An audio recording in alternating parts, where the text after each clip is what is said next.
This is the Late Round Podcast with your host, JJ Zacharisa.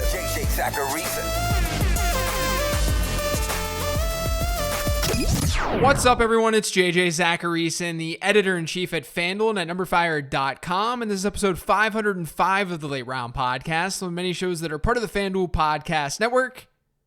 Thanks for tuning in.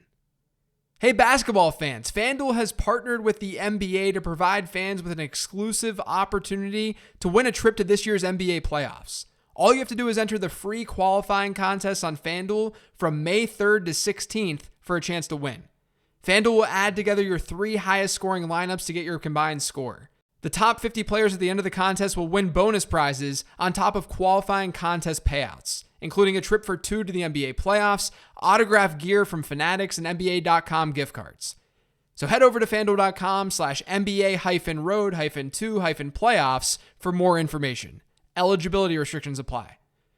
Today's Mailbag show, and we've got a lot of questions to go through this week that center around the draft. Let's get to it. The first question this week is from @DynastyDaydream.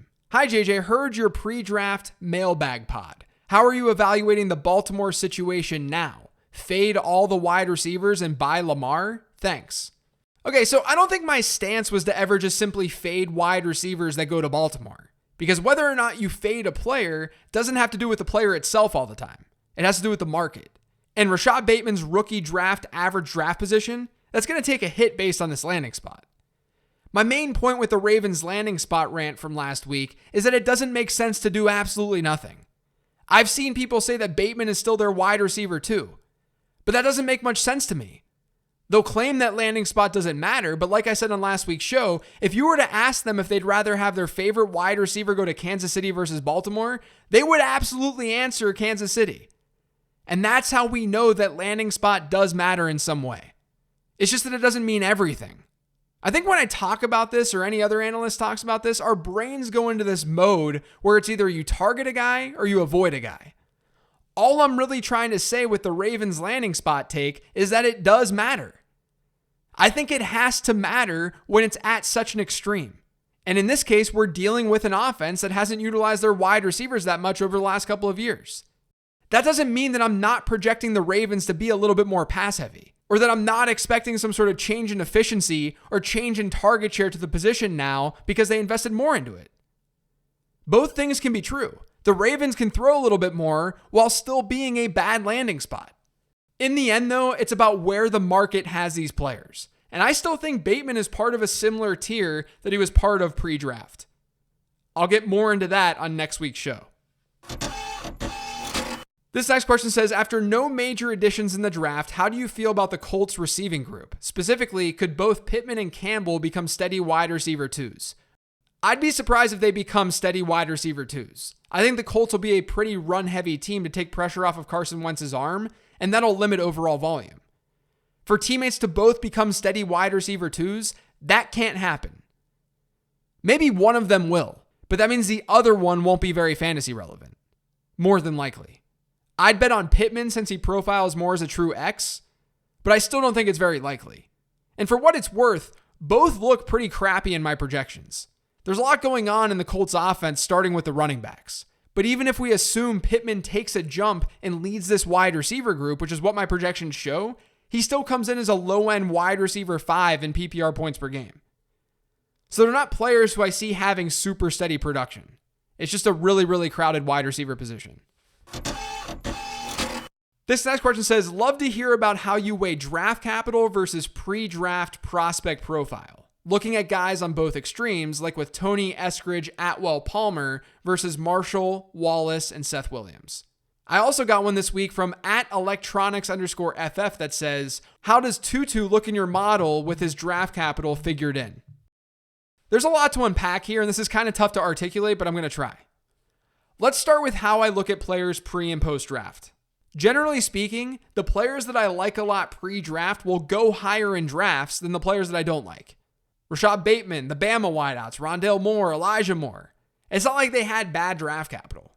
And you mentioned Terrace Marshall in this question as someone on the bad extreme, but I don't think that's really the case considering he got second round draft capital. And I do believe bad medicals were the reason that he fell where he fell. But there's nothing wrong with round 2 draft capital. We see round 2 guys hit all the time. But Tylan Wallace, who I was high on, versus Josh Palmer, who I was not, that's where this question really matters. And it's where I lean on my prospect model a little bit more. Tylan Wallace came through with a 72nd percentile score in my model. That doesn't give him a very high chance of hitting. It's not terrible, but it's not great. Anything under 80 is where things get iffy. Josh Palmer's profile was really not that good. And despite having better draft capital, he ranks in the 71st percentile. So technically, my model gives Tylan Wallace the edge. However, this is where landing spot subjectivity can come into play. Both of these players are super close as prospects now that draft capital is inputted. So it's mostly a wash.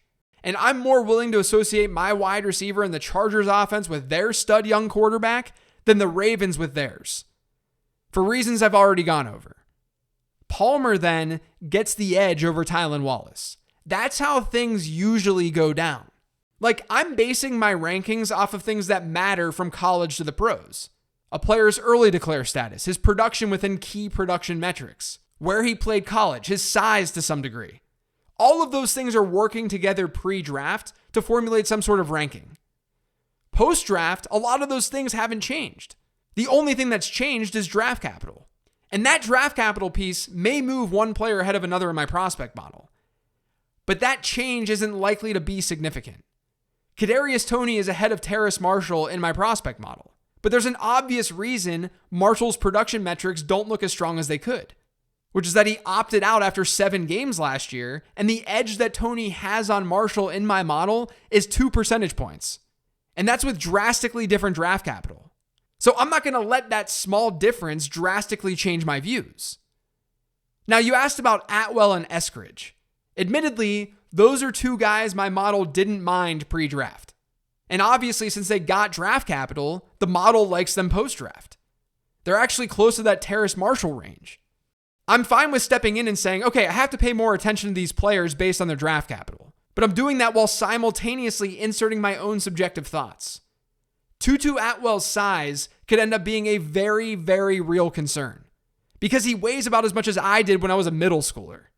Eskridge is already 24 years old. So with draft capital inputted, those guys look pretty good in my model. They're not like must-haves, but they look decent.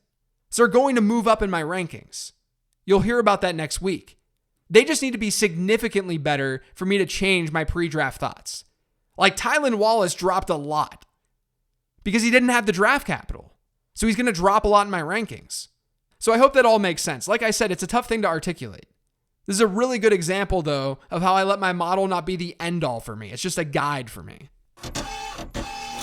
This has questions from @CampbellRunning. Where do you fall on early breakout age for wide receivers? Essentially, should Eskridge be marked down versus someone who is successful at a younger breakout age?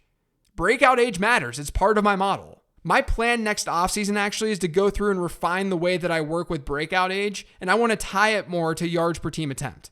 But a player being productive at a young age absolutely matters, objectively. There's a lot of evidence for it.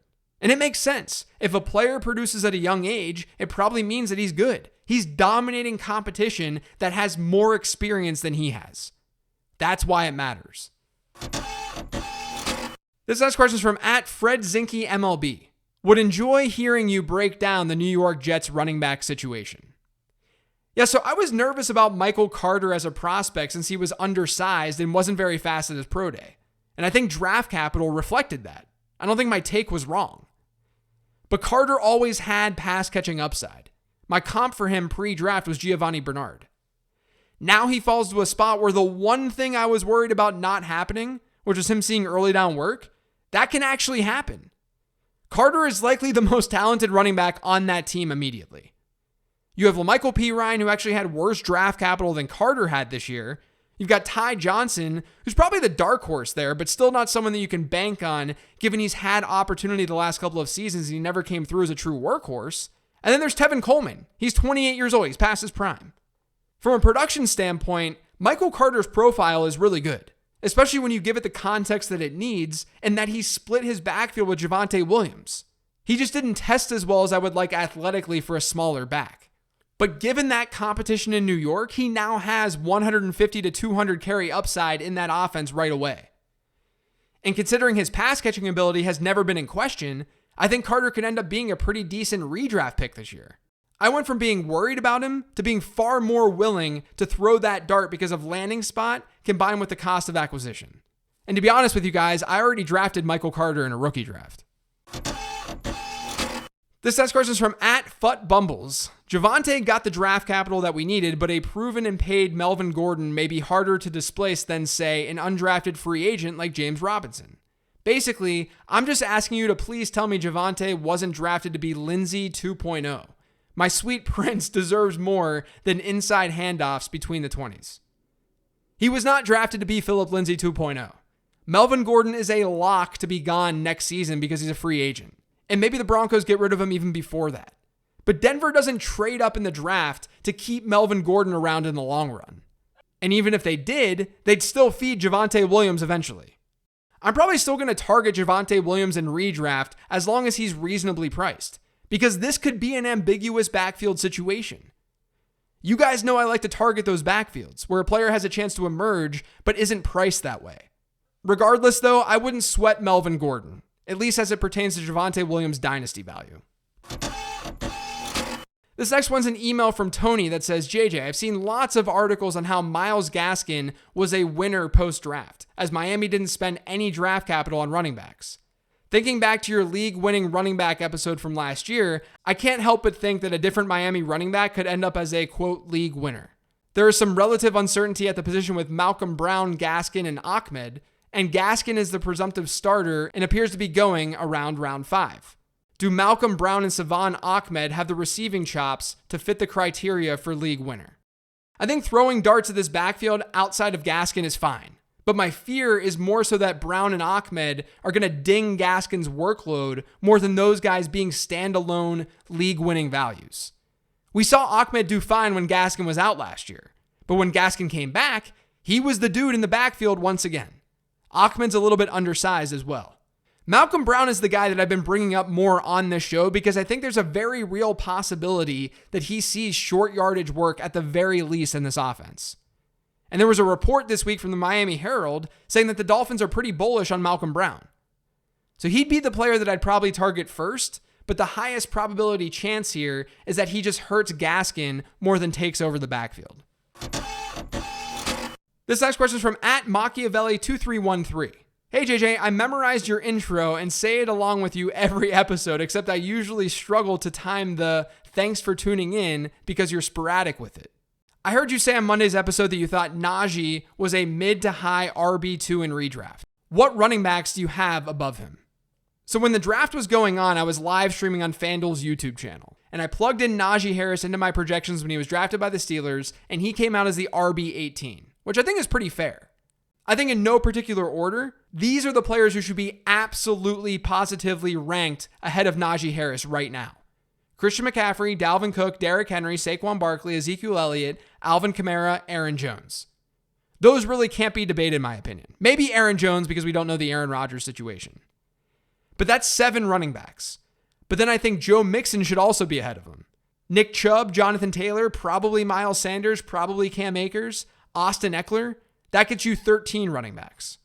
I can then see the case for Najee Harris, but my projections actually still have Antonio Gibson, DeAndre Swift, Clyde Edwards-Helaire, and actually Chris Carson ahead of him.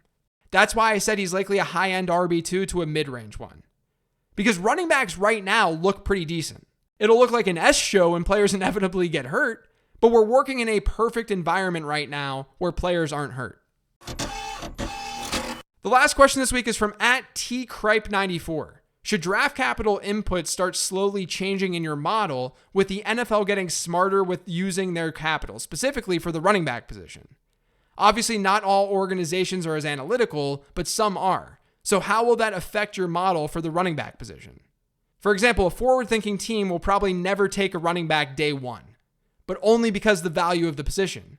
Day 2 could mean just as much for a smarter organization as day 1 for a worse run organization.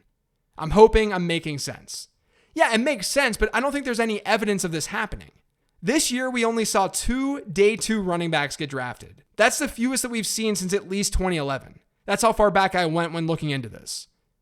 But we also knew going into this draft that the running back class was weak. Maybe this is the start of some trend, but I doubt it. Because 1 year ago, back in 2020, we saw 10 different running backs go in day 2. That was 2 more than any other draft since 2011. If it was some sort of trend, then things would be trending downward. But it's not. 7 of the last 11 drafts have featured either 1 or 0 running backs in the first round. We had 2 this year. We can say that analytically savvy teams aren't spending first round picks on running backs. But that could have been the case for years. We have no idea. Like the Giants took Saquon Barkley 2nd overall just a few years ago. Dallas took Ezekiel Elliott 4th overall. Jacksonville took Leonard Fournette 4th overall as well. We haven't seen teams do that, spend a top 5 pick on a running back since Saquon Barkley. But number one, each of those teams could be the teams that you're referring to in this question as not being analytical. And number two, there really haven't been running backs with that kind of hype who have come out since then. So no, I don't think we have to adjust anything at all. Teams obviously aren't drafting like it's 1983.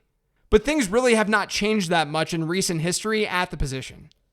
That's going to do it for today's show, though. Thanks to all of you for listening. If you've yet to subscribe to the Late Round Podcast, make sure you are by searching for it pretty much anywhere podcasts can be found. And don't forget to follow me on Twitter @LateRoundQB. Thanks for listening, everyone. Enjoy your weekend, and I will talk to you next week.